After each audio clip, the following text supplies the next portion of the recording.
Okay, we're going to take a look at factor by grouping, and this method, as I have here, requires 4 terms. So in order to use this method of factor by grouping, you need to have 4 terms. The method that I like to use, which is not the method shown on my math lab, is using a box, which I have a little picture of a box here that you can see. And I prefer this method because it just keeps our terms organized and helps keep proper track of plus and minus signs.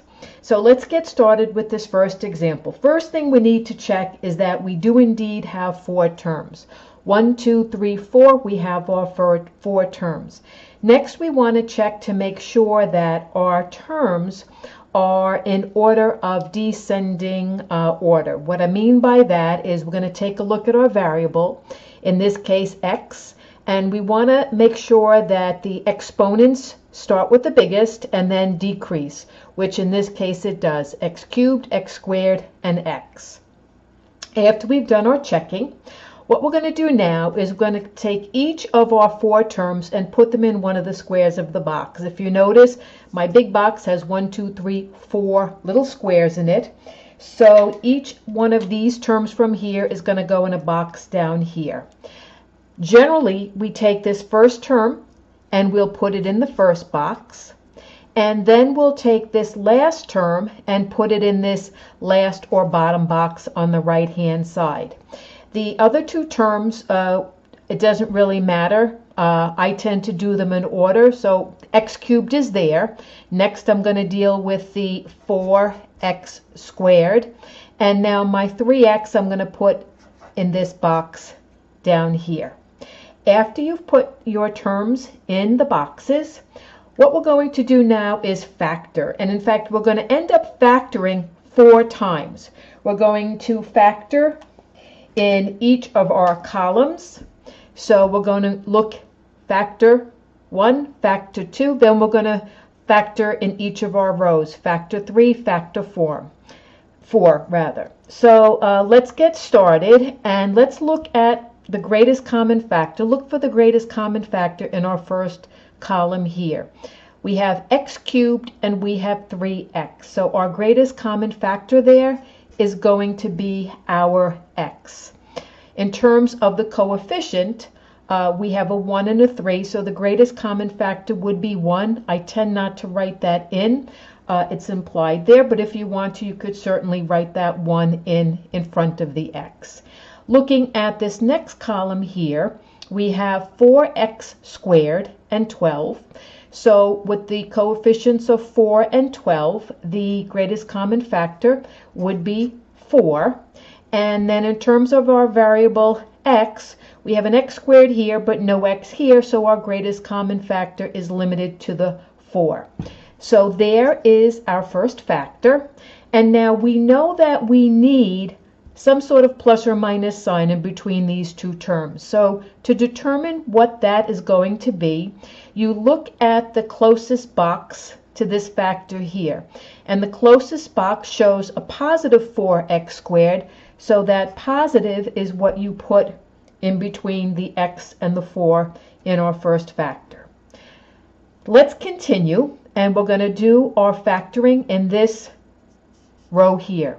We have x cubed and x squared. So in terms of our variable, our greatest common factor is going to be that x squared. And again, looking at our coefficients in front, we have that invisible 1 and the 4. The greatest common factor there would be 1. As I said, I don't tend to write it in, but if you want to, by all means, do so. And then the last factoring we have to do is in this row here, 3x and 12. 3 and 12, the greatest common factor is 3.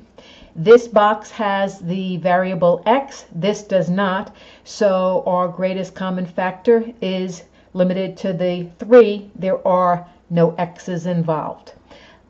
So there is our second factor. Again, we need to put a plus or minus sign in between these. So we look to the closest box here. That 3 is positive, so we put a positive there.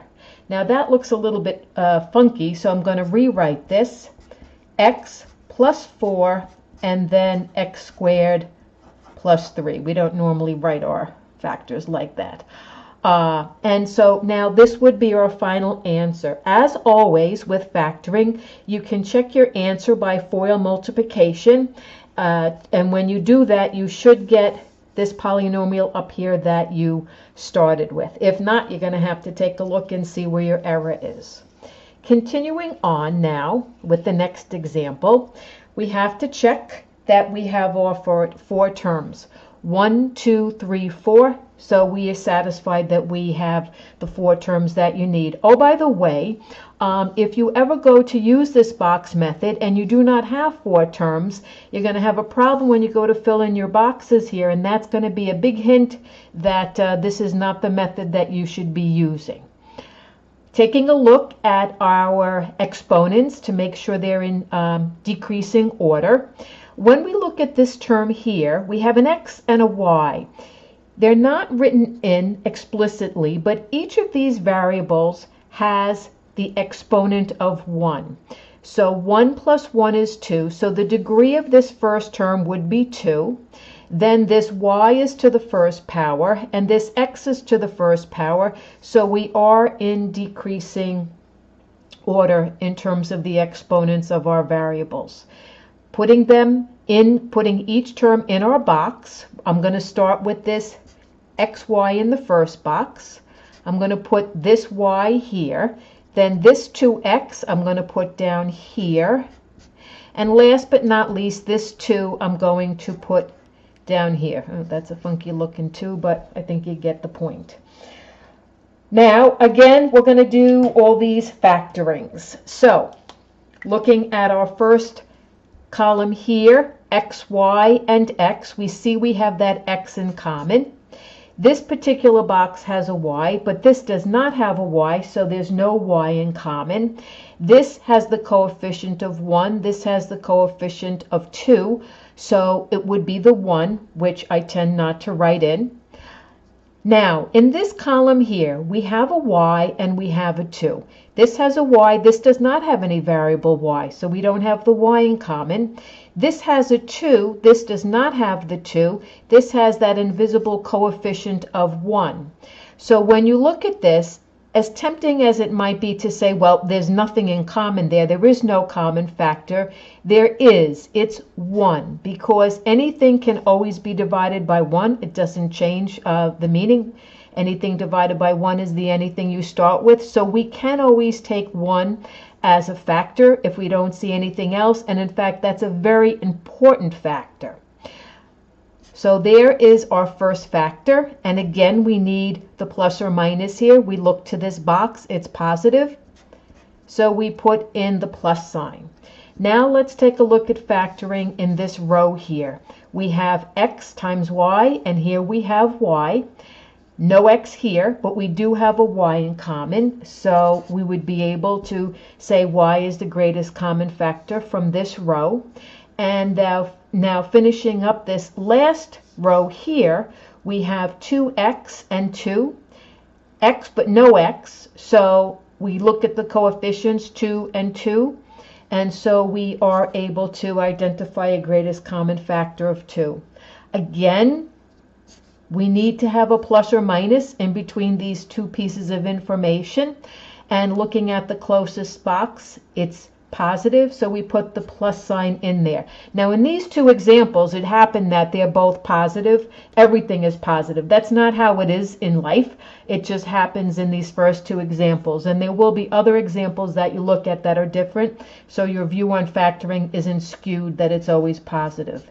And cleaning this up, our final answer would be x plus 1, y plus 2. And again, you can always check your answers by doing your FOIL multiplication and making sure that you got the polynomial that you started with.